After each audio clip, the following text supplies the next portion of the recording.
Torej, prva stvar bi bila prepoznanje tistega, kar ni vidno na prvo oko. Torej, to so tiste nevidne, subtilne ravni vsake organizacije in vsakega človeka, ki jim v tem modelu rečem duhovna inteligenca in fizična inteligenca. Seveda tudi čustvena inteligenca je pomembna, kajti razkriva pravzaprav tisto, kar je subtilno in težje ulovljivo.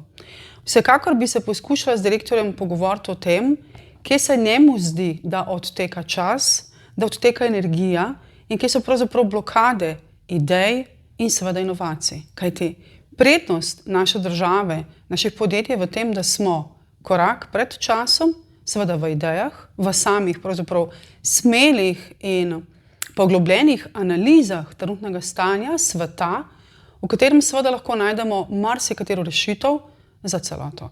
In ko je takšna oseba pripravljena pogledati to, kar ni vidno na prvo oko, se seveda zgodi premik v zavedanju in naslednja poteza je akcija. Torej, kako, na kakšen način ravnati z ljudmi, kako delovati na področju HRM-ja, torej ravnanja s človeškimi viri, da v ljudeh prebudimo tiste njihove skrite potenciale, lahko rečemo temu tudi latentno, genetske, predispozicije, ki nekje spijo.